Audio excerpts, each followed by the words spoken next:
ನಮಸ್ಕಾರ. ರಿವ್ಯೂ ಚಾನೆಲ್ಗೆ ಸ್ವಾಗತ. ನಾನು ಸೌಖ್ಯ ಗಾಂವ್ಕರ್. ಪ್ರಜ್ವಲ್ ರೇವಣ್ಣ ಕೇಸ್ ದಿನಕ್ಕೊಂದು ತಿರುವುಗಳನ್ನು ಪಡೆದುಕೊಳ್ತಾ ಇತ್ತು. ಈಗ ಸದ್ಯ ಬಿಜೆಪಿಯ ಬಿಗ್ ಲಿಂಕ್ ಒಂದು ಬ್ಲಾಸ್ಟ್ ಆಗಿದೆ.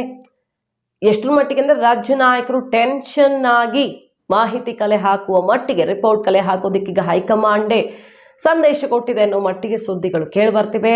ಏನದು ಹಾಗಾದ್ರೆ ಬಿಜೆಪಿಯ ಲಿಂಕ್ ಸಿಡಿದಿರೋದು ಮಾಹಿತಿ ಮುಂದೆ ಇಡ್ತಾ ಇದೀವಿ. ಮಿಸ್ ಮಾಡಿದ್ರೆ ನಮ್ಮ ಚಾನಲ್ನ ಸಬ್ಸ್ಕ್ರೈಬ್ ಮಾಡಿ, ನಿಮ್ಮ ಅಭಿಪ್ರಾಯ ಕಮೆಂಟ್ ಮಾಡಿ ತಿಳಿಸಿ.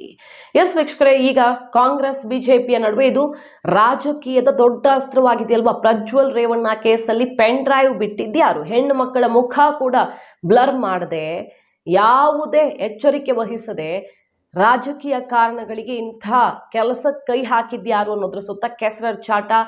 ಕುಮಾರಸ್ವಾಮಿ ಅವರು ಡಿಕೆ ವಿರುದ್ಧ ಮುಗಿ ಬೀಳ್ತಿರೋದು, ಕಾಂಗ್ರೆಸ್ ಮತ್ತು ಡಿಕೆ ಶಿವಕುಮಾರ್ ಬಿಜೆಪಿಯ ಕಡೆಗೆ ದೇವರಾಜೇಗೌಡ ಯಾವ ಪಕ್ಷದವರು ಅಂತ ಕೇಳುವ ಮೂಲಕ, ಮತ್ತು ಕುಮಾರಸ್ವಾಮಿ ಅವ್ರದ್ದೇ ಕೈವಾಡ ಇದೆ ಅಂತ ಹೇಳುವ ಮೂಲಕ ತಿರುಗೇಟ್ ಕೊಡ್ತಿರೋದು ನೋಡ್ತಾ ಇದ್ದೀವಿ. ಇದ್ರ ನಡುವೆ ಈಗ ಕಾಂಗ್ರೆಸ್ನ ಲಿಂಕ್ ಇರುವ ಹಲವು ಆಡಿಯೋಗಳನ್ನ ಬ್ಲಾಸ್ಟ್ ಮಾಡ್ತಿದ್ದಾರಲ್ಲ ದೇವರಾಜೇಗೌಡರು. ಇದ್ರ ನಡುವೆ ಈಗ ಬಿಜೆಪಿಯ ಬಿಗ್ ಲಿಂಕ್ ಒಂದು ಓಪನ್ ಆಗಿದೆ. ಏನದು ಹಾಗಾದ್ರೆ ನೋಡಿ. ಹಾಸನದ ಮಾಜಿ ಶಾಸಕ ಪ್ರೀತಂ ಗೌಡ ಆಪ್ತರು, ಅವರ ಕಚೇರಿಯಲ್ಲೇ ಕೆಲಸ ಮಾಡ್ತಿದ್ದವರು, ಬಿಜೆಪಿಯ ಕಾರ್ಯಕರ್ತರು ಇಬ್ರು ಈಗ ಬಂಧನಕ್ಕೆ ಒಳಗಾಗಿದ್ದಾರೆ. ಇದೇ ಕೇಸಲ್ಲಿ ಯಾರ್ಯಾರು? ಮಾಜಿ ಶಾಸಕ ಪ್ರೀತಂ ಗೌಡ ಕಚೇರಿ ಸಿಬ್ಬಂದಿ ಚೇತನ್ ಹಾಗೂ ಅವರ ಆಪ್ತ ಆಗಿದ್ದ ಲಿಖಿತ್ ಅವರನ್ನ ಬಂಧಿಸಲಾಗಿದೆ. ಪೆನ್ ಡ್ರೈವ್ ಮತ್ತು ಕಂಪ್ಯೂಟರ್ CPU ಅನ್ನ ನಾಶಪಡಿಸೋದಿಕ್ಕೆ ಯತ್ನಿಸ್ತಾ ಇದ್ರು. ಎಲ್ಲ ದಾಖಲೆ ನಾಶ ಮಾಡೋದಕ್ಕೆ, ಸಾಕ್ಷಿ ಸಿಗದಂತೆ ಮಾಡೋದಕ್ಕೆ ಅನ್ನುವ ಖಚಿತ ಮಾಹಿತಿಯ ಮೇರೆಗೆ SIT ದಾಳಿಯಾಗುತ್ತೆ. ಮತ್ತು ಪೆನ್ ಡ್ರೈವ್ CPU ಅನ್ನು ಕೂಡ ಈಗ SIT ತಂಡ ವಶಕ್ಕೆ ಪಡೆದಿರೋದು.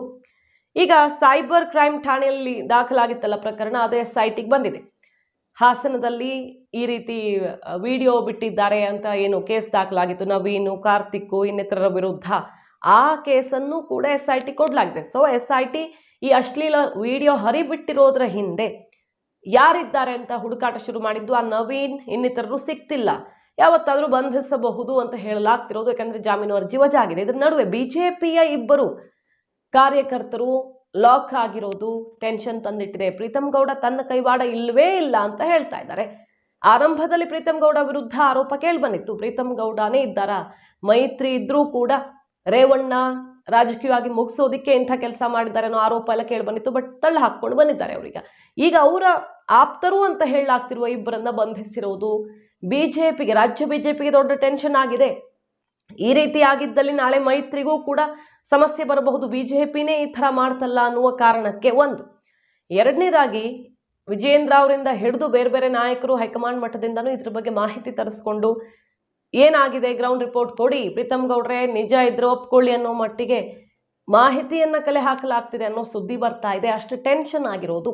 ಇಲ್ಲಾದ್ರೂ ನಾಳೆ ಸಮಸ್ಯೆ ಆದ್ರೆ ಬಿಜೆಪಿ ಈ ರೀತಿಯ ಕೆಲಸ ಮಾಡ್ತಾ, ಓಕೆ ವಿಡಿಯೋ ಅವ್ರು ತಪ್ಪು ಮಾಡಿದ್ದು ಹೊರಗಡೆ ಬಂದ್ರೆ ಒಳ್ಳೇದು, ಆದ್ರೆ ಹೆಣ್ಣು ಮಕ್ಕಳ ಮಾನ ಮರ್ಯಾದೆ ಯೋಚನೆ ಮಾಡದೆ ಬೀದಿಲಿಟ್ಟಿದ್ದು ಎಷ್ಟು ಮಟ್ಟಿಗೆ ಸರಿ ಅನ್ನೋ ಪ್ರಶ್ನೆ ಇದೆಯಲ್ವಾ. ಅದ್ರ ಬಗ್ಗೆ ಅಮಿತ್ ಶಾ, ಮೋದಿ ಕೂಡ ಉತ್ತರಿಸಿದ್ದಾರಲ್ವಾ. ಮೋದಿ ಕೂಡ ಪ್ರಜ್ವಲ್ ರೇವಣ್ಣ ಕೇಸ್ನಲ್ಲಿ ಮಾತನಾಡಬೇಕಾಯ್ತು. ದೇಶದ ಪ್ರಧಾನಿ, ಅಷ್ಟು ದೊಡ್ಡ ಕೇಸ್ ಇದು. ಸೊ ಆ ವಿಚಾರದಲ್ಲಿ ಬಿಜೆಪಿಗೆ ಎದುರಾಗಲಿದೆಯಾ ಸಂಕಷ್ಟ? ಕಾದ್ ನೋಡ್ಬೇಕು. ಮಾಹಿತಿ ನಿಮ್ಗೆ ಇಷ್ಟ ಆಗಿದ್ರೆ ಮಿಸ್ ಮಾಡ್ತಾರೆ ನಮ್ಮ ಚಾನಲ್ನ ಸಬ್ಸ್ಕ್ರೈಬ್ ಮಾಡಿ, ನಿಮ್ಮ ಅಭಿಪ್ರಾಯ ಕಮೆಂಟ್ ಮಾಡಿ ತಿಳಿಸಿ. Thank you.